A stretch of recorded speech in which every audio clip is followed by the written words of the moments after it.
I log into Facebook every day, check my messages, click through my notifications, and accept familiar faces under the Friends Request tab. I have around 2,000 friends on Facebook, a collection of acquaintances, romantic interests, friends, and family. In all honesty, most of them don't really know me. I can't say I know most of them either, but it feels like we talk in some weird way every day.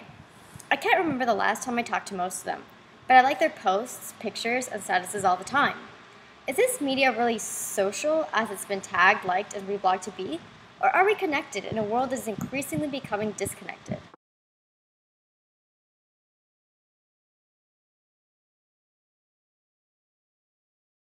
When people were asked in a 2014 survey, conducted by a group of psychologists from Utica College, about what they believe the cons of social media to be, an overwhelming amount of social media users responded, miscommunication. They identified an inability with social media to directly interpret emotions. One survey respondent said, "People emphasize what they say. You can look at something but not really understand what is being said. You can't figure it out by just one word. Words have more meaning when you talk." This isn't just an idea that we have stuck in our heads. Science is beginning to provide compelling evidence that social media not only causes miscommunications online, but also results in miscommunications in person. For example, in a research study conducted by UCLA that was published in the 2014 issue of Computers and Human Behavior, researchers found that digital media has decreased children's ability to interpret other people's emotions because it has caused a decrease in interpersonal interaction. So why do we continue to use it if we are cognizant of what it means? It is undoubtable that social media does come embedded with pros. According to regularly conducted statistics of the Internet that track the amount of active users on social media sites, in March of 2015 there were more than 1.4 billion active users on Facebook, and more than 829 million active users on QQ, meaning that social media is a means to connect more people quicker than was ever possible than before. But what is the strength of those connections? And as Stephen Colbert once asked to a psychologist who studied the effects of online media, he said, "Don't all those little tweets, don't all those little sips of online communication add up to one big gulp of real conversation?"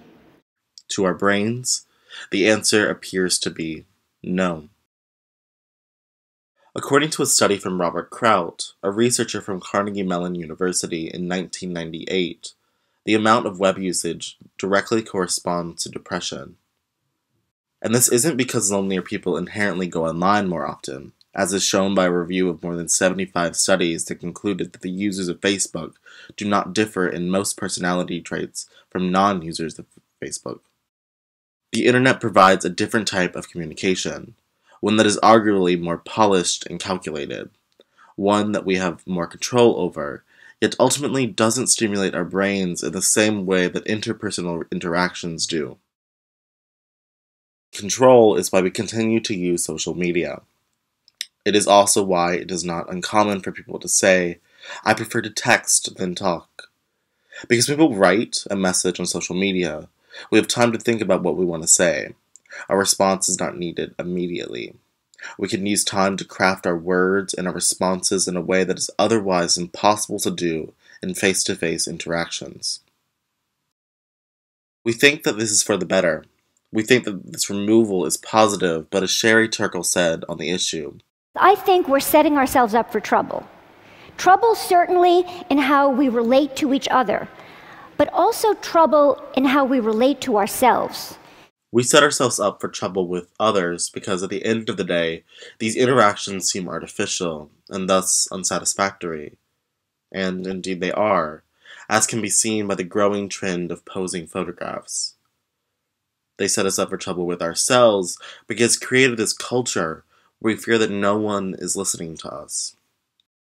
It is under this culture that we are becoming accustomed to the idea of technology that is present and engaged, like in the movie Her, that knows us and can communicate with us.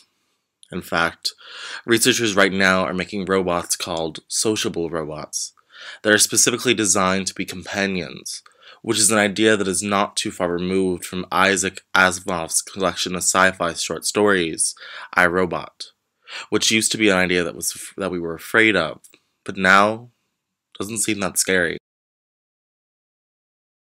Our current interaction with social media causes us to search and search to no avail for real human contact. It is in this search, according to anthropologist Amber Chase, that results in a lack of reflection that makes us unable to figure out who we ourselves are.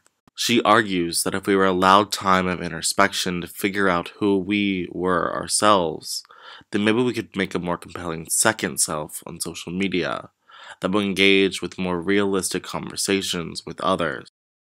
Right now, we are trapped in the system.